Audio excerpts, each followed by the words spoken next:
tous et bienvenue sur Virginie fait sa cuisine. Je suis trop contente de vous retrouver parce que ça y est, je vous avais dit que j'allais tenter de faire un dessert en forme d'igloo. J'ai réussi! Bon, ça n'a pas été facile, hein. J'ai fait plusieurs recettes avant d'arriver au résultat que je voulais.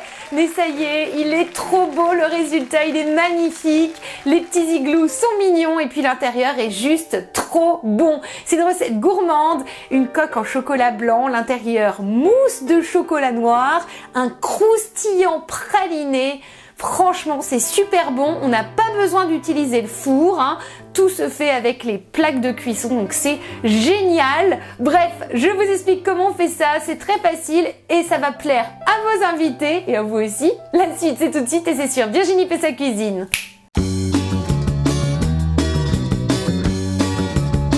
Et pour commencer nos igloos aux 3 chocolats, une recette superbe pour Noël, il vous faut un moule avec 6 petits igloos. J'ai trouvé ce moule chez Jiffy. Si jamais vous n'en avez pas et que vous avez des moules en demi-sphère, ça marche très bien. Pour réaliser les coques de nos igloos, j'utiliserai 200 g de chocolat blanc. À l'intérieur, on fera une délicieuse mousse. Il vous faudra 200 g de chocolat noir, 3 jolies œufs Noël et une pincée de sel. Pour terminer, je ferai un petit biscuit croustillant avec 18 spéculoos, 120 g de pralinoise. C'est parti! Pour commencer, on va tout d'abord faire la coque de nos igloos. Pour ça, on va faire fondre le chocolat blanc au bain-marie. Je vous rappelle le principe du bain-marie. On met de l'eau dans une casserole à hauteur de 3 cm environ. On ajoute au-dessus un bol en terre cuite ou une plus petite casserole. Attention, l'intérieur doit être totalement sec. Dedans, on va mettre le chocolat coupé en petits morceaux et on fait fondre le tout à feu doux. Grâce à la chaleur dégagée, le chocolat va fondre tout doucement. On remue dès qu'il devient mou et une fois qu'il est bien liquide, on le retire du feu. Quand c'est prêt, on prend les moules et on glisse 1 à 2 petites cuillères de chocolat blanc. À l'aide d'un pinceau ou d'une cuillère, on étale le chocolat pour qu'il prenne chaque forme du moule. On laisse durcir la première couche pendant 5 à 10 minutes au congélateur, puis on passe une deuxième couche. On laisse ensuite le tout au congélateur. Maintenant, on va faire l'intérieur de l'igloo qui est un délicieux mélange de mousse et de biscuits croustillants. Commençons par la mousse au chocolat noir. Tout d'abord, on fait fondre au bain-marie le chocolat noir. Pendant qu'il fond, on va séparer les jaunes et les blancs de nos œufs. Une fois le chocolat noir fondu, on le verse dans un saladier et on ajoute les jaunes. On mélange jusqu'à obtenir une pâte bien homogène. Une fois que c'est fait, on va battre les blancs en neige. On ajoute une pincée de sel dans nos blancs et on va, à l'aide d'un batteur électrique, les monter en neige. Pour ça, il faut faire des mouvements circulaires et toniques jusqu'à temps de les voir se transformer. Et quand vous obtenez une masse bien mousseuse comme de la neige, et ben c'est ça. C'est prêt, la magie à opérer. Alors on va incorporer petit à petit et délicatement les blancs à la pâte chocolatée. Attention, on ne touille pas, mais on soulève tout doucement la pâte autour des blancs jusqu'à les voir complètement disparaître. Une fois qu'on obtient une délicieuse mousse homogène, on sort nos moules igloos et on répartit notre mousse. Les moules doivent être remplis aux 3/4. On laisse cette fois-ci le tout reposer au frigidaire.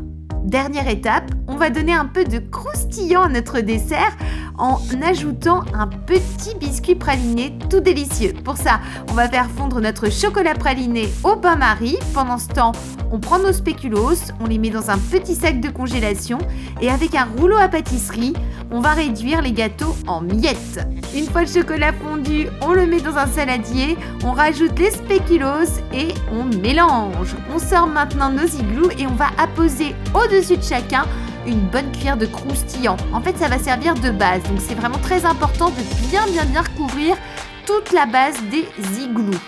Et bien sûr, on n'oublie pas de lisser le dessus. Plus qu'à laisser tout ça au moins 2 heures au frigidaire, histoire que le gâteau se consolide et que la mousse de chocolat soit bien compacte. Après, pour les démouler, ce sera super facile. Vous allez voir, surtout si vous avez un moule en silicone comme moi, il suffit juste de tout doucement décoller la coque et après, tout vient avec. C'est juste génial et trop beau. J'étais tellement contente quand j'ai fait le démoulage. Bon appétit! Eh ben je suis trop contente de vous les présenter, voilà mes petits igloos, ils sont trop mignons, ils sont surtout trop bons. Voilà donc ce qu'il y a à l'intérieur de l'igloo, oh, c'est beau, c'est magique. Je suis contente parce que la première fois que j'ai fait une recette dans mes igloos, le chocolat est totalement parti partout, donc j'étais vraiment pas contente du tout. Et là, c'est beau, c'est compact, c'est délicieux, un régal. Bon bah voilà, on va se quitter, n'hésitez pas à mettre plein de pouces en l'air pour m'encourager si vous voulez d'autres recettes, d'autres vidéos. Moi ça me fait toujours plaisir de lire vos commentaires. Et puis abonnez-vous à ma chaîne, rejoignez la team des citrouilles parce que plus on est de fous, plus on rit. Voilà. Bon bah sur ce, je vous fais des gros bisous.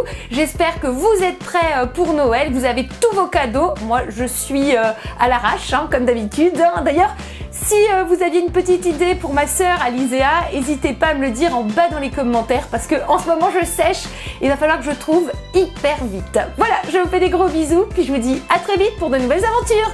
Ciao!